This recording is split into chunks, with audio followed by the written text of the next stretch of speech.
کہ فیض حمید سے اس پاکستان کی سیکورٹی اسٹیبلشمنٹ نے جان چھڑانی تھی،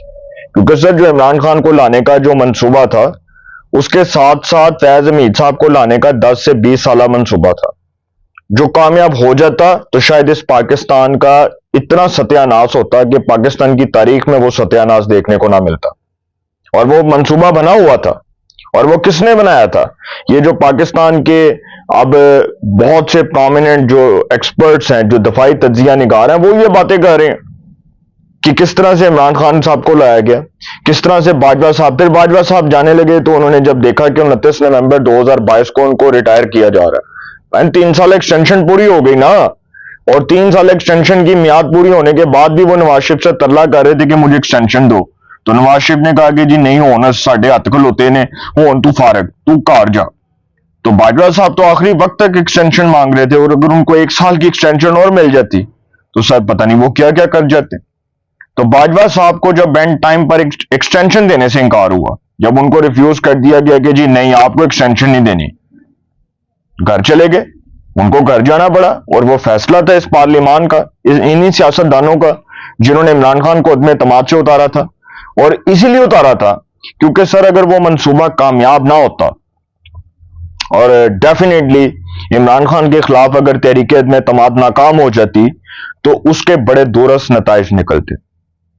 اور بڑے خطرناک جو ہے نا اس کے نتائج سامنے آتے۔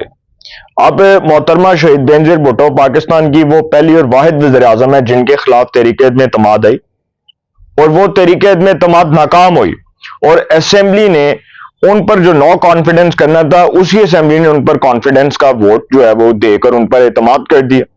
محترمہ کے خلاف تحریک عدم اعتماد ناکام ہو گئی، اور عمران خان جو ہیں وہ پاکستان کے پہلے وزیر اعظم بنے ہیں جن کے خلاف تحریک عدم اعتماد کامیاب ہوئی، اور وہ پاکستان کے پہلے وزیر اعظم ہیں جن کو یہ اعزاز حاصل ہے کہ وہ تحریک عدم اعتماد سے فارغ ہوئے ہیں۔ ورنہ سر پاکستان کے جتنے وزرائے اعظم آئے ہیں، کسی کو پناما سے اٹھایا، کسی کو سوئس لیٹر سے اٹھا دیا، کسی کو سوئس لیٹر سے فارغ کر دیا، کسی کو پناما سے فارغ کر دیا، کسی کو 1999 کا جو ملٹری کو ہے اس کے ذریعے فارغ کر دیا۔ پرویز مشرف جیسے غدار ڈکٹیٹر جنہوں نے اس پاکستان کی سالمیت کو، پاکستان کی خود مختاری کو، پاکستان کی جمہوریت کو ناقابل تلافی نقصان پہنچایا، سر آپ دیکھ لیں وقت کا جو ہے نا، وقت کا تقاضا دیکھ لیں کہ پرویز مشرف صاحب جب اپنے وقت میں بہت طاقتور جرنیل کہلاتے تھے، ایک وقت تھا کہ ان کو پاکستان میں سہارا دینے کے لیے کوئی تیار نہیں تھا۔ سر وقت کی ستم ظریفی ملاحظہ فرمائیں نا، اس پاکستان کے وزرائے اعظموں کے ساتھ جو ہوا وہ تاریخ تو اس کو معاف نہیں کرے گی۔ ثاقب نثار نے جو نواز شریف کے ساتھ کیا،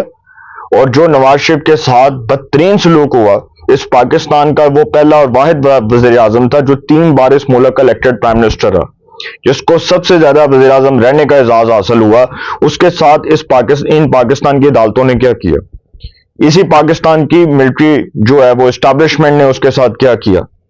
آج دیکھ لیں نواز شریف نے کہا تھا کہ میں اپنا فیصلہ اللہ پر چھوڑتا ہوں، اور اللہ تعالیٰ فیصلہ کرے گا تو سر اللہ تعالیٰ فیصلہ کرے گا، رب تعالیٰ بہترین فیصلہ کرے گا۔ کون غلط تھا کون صحیح تھا، ثاقب نثار کا کوئی نام لینے کے لیے تیار نہیں ہے، جس کے اندر رونت تھی، غرور تھا، تکبر تھا، فرعونیت تھی، اس کا کوئی نام لینے کے لیے تیار نہیں ہے سر۔ تو سر پاکستان کا جو حال ہوا ہے وہ دراصل بتانے کا مقصد یہ ہے کہ یہ جو ساری سٹوری میں نے آپ کو بیان کی ہے، اس حوالے سے خواجہ آصف صاحب نے پارلیمنٹ ہاؤس میں میڈیا سے گفتگو کرتے ہوئے کہا کہ عمران خان، فیض حمید اور جنرل باجوہ نے طالبان کو پاکستان میں بسایا۔ یہ انہوں نے کہا کہ یہ تینوں کا مشترکہ فیصلہ تھا۔ خواجہ آصف نے کہا کہ دہشت گردی کے خلاف جنگ ہم نے شروع کی تھی، مشرف نے دہشت گردی کے خلاف جنگ نہیں کی تھی۔ جنرل فیض تو اندر ہیں، جنرل باجوہ باہر ہیں، ان سے پوچھیں امریکہ دہشت گردی کا نام لے کر عراق، لیبیا اور افغانستان میں جنگ لڑی، ہم سب سے زیادہ دہشت گردی کا شکار ہیں، اگر ہم نے دہشت گرد کو امریکہ کے حوالے کیا تو کیا ہوا؟ سیاسی مخالفین نے مفاہمت کی کوئی بات کی؟ انہوں نے سوال کیا۔ 3-4 مرتبہ یہ وفاق پر حملہ کر چکے ہیں اور عید کے بعد دوبارہ حملے کا کہہ رہے ہیں، اب ان سے مفاہمت کی بجائے مزاحمت کی سیاست ہوگی۔ اب وہ کہہ رہے ہیں کہ مفاہمت والا بھائی رول ختم ہو گیا، یہ جو ہمیں کہتے ہیں نا کہ ہم آپ سے مفاہمت کریں گے، یہ مفاہمت کی تو نہیں، یہ مزاحمت کی بات کر رہے ہیں۔ انہوں نے کہا کہ 3 سے 4 بار یہ حملہ کر چکے ہیں، چڑھائی کر چکے ہیں، اسلام آباد کے اوپر آ چکے ہیں، اور ایک طرف یہ کہتے ہیں کہ جی یہ جعلی حکومت ہے, مینڈیٹ ان کا ٹھیک نہیں ہے, لیکن جہاں پر ان کی حکومت ہے وہاں امیر المومنین اور فرشتوں نے الیکشن کرائے ہیں, اور جہاں پر ہماری حکومت بنے وہاں جی دھاندلی ہو جاتی ہے. مطلب دیکھیں نا, منافقت کا سر چہرہ اٹھا کر دیکھیں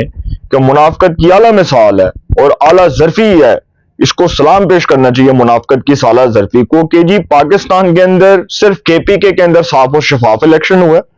اور پنجاب کے اندر, سندھ کے اندر, بلوچستان کے اندر, وفاق کے اندر دھاندلی ہوئی ہے, اور کے پی کے اندر فرشتوں نے الیکشن کرایا. مطلب یہ خواجہ آصف صاحب کہہ رہے ہیں کہ ہم جہاں سے الیکشن ہم جیت جائیں وہاں سے دھاندلی ہو جاتی ہے, اور جہاں سے یہ جیت جائے وہاں سے جی دھاندلی نہیں ہوتی. مطلب یہ تو عجیب سی سر منافقت ہے. پھر وہ فیض حمید صاحب جو ہیں ان کے حوالے سے بات کرنے کے بعد انہوں نے کہا کہ جنرل باجوہ کو بھی کٹہرے میں کھڑا کیا جائے. پاکستان میں جو دہشت گردی تھی,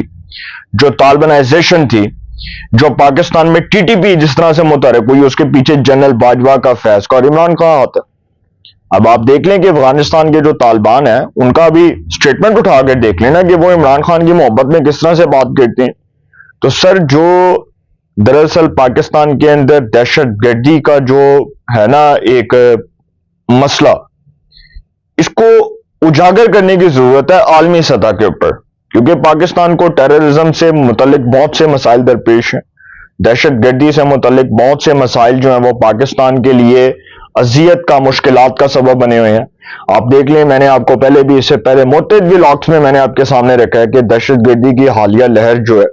اس سے پاکستان کو کتنا نقصان ہو رہا ہے, معاشی لحاظ سے کتنا ہو رہا ہے, سیاسی لحاظ سے کتنا ہو رہا ہے. اور ہمارے یہاں پہ معاملات اٹھا کر دیکھ لیں تو آرمی چیف نے جس طرح سے بات کی ہے کہ ان کے منصوبہ سازوں کو اور ان کے سہولت کاروں کو کٹہرے میں کھڑا کیا جائے گا, تو بالکل ٹھیک ہے. اور آرمی چیف نے یہ بات بنو کے دورے میں کی, جب وہ بنو گئے, پشاور گئے, اور انہوں نے وہاں پر جا کر شہداء کے لواحقین سے تعزیت کی اور جو زخمی تھے ان کی عیادت کی, اور وہاں پر جا کر انہوں نے یہ سٹیٹمنٹ دیا. تو سر بڑا امپورٹنٹ سٹیٹمنٹ ہے. اسی طرح جو آرمی چیف کا سٹیٹمنٹ ہے, وہ جو خواجہ آصف نے بات کی ہے, دراصل آرمی چیف اس کی تصدیق کر رہے ہیں, اس کو اپریشیٹ کر رہے ہیں کہ بالکل ٹھیک کہا بھائی پارلیمنٹ نے کہ جو دہشت گردوں کو سپورٹ کرتے ہیں, جو ان کے سہولت کار ہیں, ہم ان کو کٹہرے میں کھڑا کریں گے. تو سر عمران خان صاحب جو ہیں ان کو لانے کا جو باجوہ صاحب کا پلان تھا وہ آپ کے سامنے ہے. اچھا, اب ایک انفیکٹڈ وائرس جو ہے نا اس ملک میں سر وہ بہت تیزی سے پھیل رہا ہے. جس طرح کرونا وائرس پھیلا تھا اسی طرح عمرانی وائرس بھی بہت تیزی سے پھیل رہا ہے. ایک جی پاکستان کے سابق سیکرٹری خارجہ ہیں شمشاد احمد خان صاحب. اب مجھے نہیں سمجھ آتی یہ لوگ کہاں سے اٹھ کے آ جاتے ہیں اور ان کا مقصد کیا ہے اور یہ کیوں ریٹنگز لینے کے لیے ایسا کام کرتے ہیں. اب شمشاد احمد خان صاحب نے کہا ہے کہ جی ٹرمپ آج عمران خان کی پالیسی پر عمل کر رہا ہے. سر مجھے یہ بات سن کر ہنسی آ گئی ہے. وہ کہہ رہے ہیں کہ ٹرمپ آج عمران خان کی پالیسی پر عمل کر رہا ہے, اور ٹرمپ نے یہ پالیسی عمران خان سے سیکھی ہے کہ خود کو جنگوں سے لدا کرو.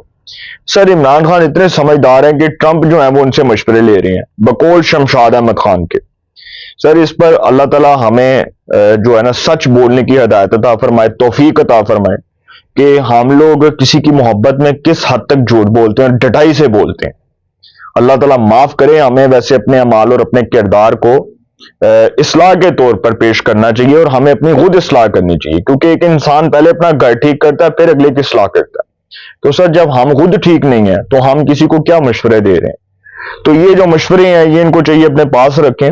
جنید اکبر صاحب کہہ رہے ہیں کہ جی خواجہ آصف صاحب آپ کی قومت باجوہ کے خلاف کچھ نہیں کر سکتی, ہمت تو کر کے دکھائیں. سر جو کہتے تھے نا کہ فیض حمید کے خلاف کچھ نہیں کر سکتے, وہ اگلا نے فیض نو پھڑ کے جیل چ پا دیتا ڈالا نا. اور یہی پاکستان کی سیکورٹی اسٹیبلشمنٹ ہے جس نے کہا ہے کہ ہم اپنے اندر سے کڑا احتساب کریں گے. تو سر اسٹیبلشمنٹ کا فیصلہ ہے, اور اسٹیبلشمنٹ نے ان کلیئر ورڈز کہہ دیا ہے کہ ہم نے اپنے اندر سے بھی ان عناصر کو نہیں چھوڑنا جو ریاست پاکستان, جو افواج پاکستان کو, جو پاکستان کی جمہوریت کو ناقابل تلافی نقصان پہنچا رہے ہیں. ان کو کٹہرے میں کھڑا کرنا ہے, ان کو بھی کٹہرے میں کھڑا کرنا ہے. جو دہشت گردوں کے منصوبہ ساز ہیں, جو ان کے سہولت کار ہیں, ان کو بھی معافی نہیں ملنی. اپنی رائے کا کومنٹس میں ضرور اظہار کیجیے گا. انشاءاللہ ایک نئے سیگمنٹ کے ساتھ پھر ملاقات ہوگی. اپنا بہت خیال رکھیے گا. اللہ نے کے بعد